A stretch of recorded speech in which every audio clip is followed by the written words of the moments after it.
Labake Olododo.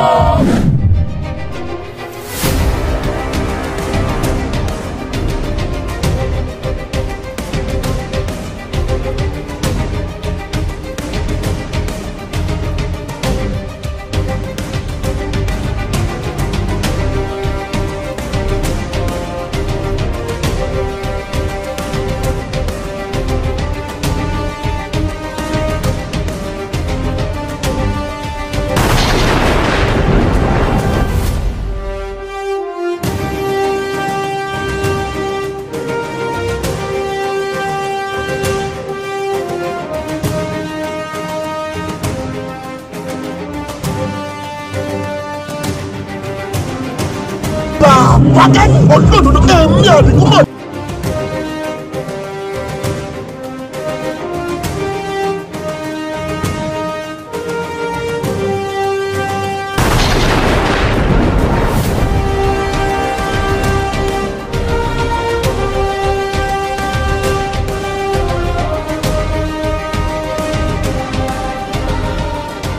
Labake Olododo ṣó fi òdodo ra dòdò lọ́wọ́ ọmọ onídòdò ni tó wá fi ọwọ́ òdodo tó fi ra á ní dòdò àbí kí nìkan gangan tá a fẹ́ wádìí ẹ̀ lónìí. Ẹ wo Ìyábọ̀ Òjó ti pé gbogbo wa lógúnlọ́gọ̀ ó ní kátúyáyá jáde síbi ìfilọ́lẹ̀ eré sinimá àgbéléwò tí ó ṣẹ̀gbé kalẹ̀ yìí Labake Olododo the warrior lord òun la wá ṣe ìfilọ́lẹ̀ lónìí bó wá ṣe ń lọ sí gbogbo pọ́n wá ṣe mọ́ nǹkan sí láàmú mu wa fún yín lórí Orísun náà lẹ́dẹ̀ wa. Gbàtẹ́ rí ìfilọ́lẹ̀ kí nìkan tẹ fojú sọ́nà fún? Ọ̀rọ̀ ìfẹ́ wà nínú Labake Olododo. Ọ̀rọ̀ ìfẹ́ ó pọ̀ nínú Labake Olododo. Ju ogun lọ. Ju ogun lọ. Tíyàn lè ṣe láyé tára ayé lè pèlè èèyàn bí tó dẹ̀ máa fi jó Olódodo níwájú Ọlọ́run tẹ́ bá fẹ́ mọ kiri yẹn kan wá wo sinimá yìí kò jù bẹ́ẹ̀ lọ.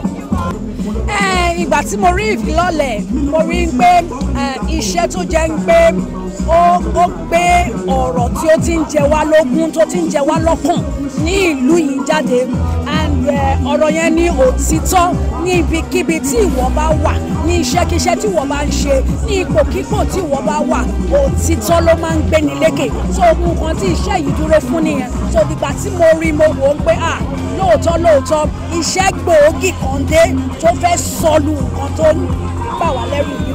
wọ́n tí mo kó níbẹ̀ ni wọ́n pè ní ká sì máa wò orúkọ kárátà yẹn nìyẹn. Ká sì máa wò ó. Bẹ́ẹ̀ni. So ká fojú sọ́nà fún báyìí. Ẹ fojú sọ́nà kẹ́yìn máa wò ni o. Àwa rí i pé orúkọ méjì gbòógì ni tí ó papọ̀ Labake Olododo pẹ̀lú jagunjagun ìbáṣepọ̀ wọn náà nípa. Labake Olododo pẹ̀lú jagunjagun wọ́n jagun nu Labake náà ni. Wọ́n jagun nú ẹ̀. Ogun burúkú dábàá báyìí má dàgbà. Lórí ti bẹ́ẹ̀ mo súnmọ́ bá níwọ̀n ìgbèje mo jìnnà sọ́ba níwọ̀n ìgbẹ́fà ṣé kí n mọ ọ̀sán ni àbí kí n dúró kí ni ká fojú sọ́nà fún. Ẹ jẹ́ àdúró ẹ má sá lọ níbi tàdé yìí gbogbo àjọ máa dúró wo Labake Olododo. Gbogbo àjọ máa dúró ni. Arípẹ́ kópa nínú eré sinimá tàwa ṣe ìfilọ́lẹ̀. Bẹ́ẹ̀ nípa wọlé kó. Ọmọ yẹn kí tó jálẹ̀ ní ṣe yìí ẹ má jẹ ẹ̀sán ẹ jẹ́ ọmọ lọ wò ná kí má lọ máa tú gbogbo ẹlẹ́fún ní kẹ́kẹ́pẹ́ kí tó jálẹ̀. Ṣé pé nǹkan kí inú ẹ̀? Nǹkan kí sẹ́sẹ̀ rà gbé bẹ́ẹ̀. Ìyàwó rẹ̀ mọ̀ kí ni ká fojú sọ́nà fún nípa tẹ̀kọ́. Nǹkan tó dáa ni. A ṣiṣẹ́ takuntakun síbẹ̀ ni. Mo mọ̀ sógun lẹ̀ jà bẹ́ẹ̀. Mo jagun. Mo tún níwà. Ṣé ẹ fojú sọ́nà pé ẹ máa rí ìjà ẹ fẹ́ kọ́ ìjà tó yí ìmúra yìí? Ìjà ni ó. Nǹkan tí mo kàn fẹ́ sọ ni wípé ẹ jẹ́ kí gbogbo wa ká lọ sí sinimá ní on the 28th ká lọ wò ó. Sinimá yìí jẹ́ ọ̀kan nínú àwọn sinimá tó gbé iyè àti ògo obìnrin ga, obìnrin tó ní akíkanjú, tó ní ẹ̀mí òtítọ́, ẹ̀mí ìrẹ̀lẹ̀ àti ẹ̀mí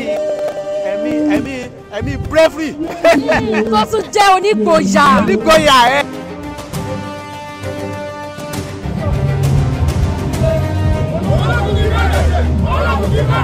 Labake Olododo.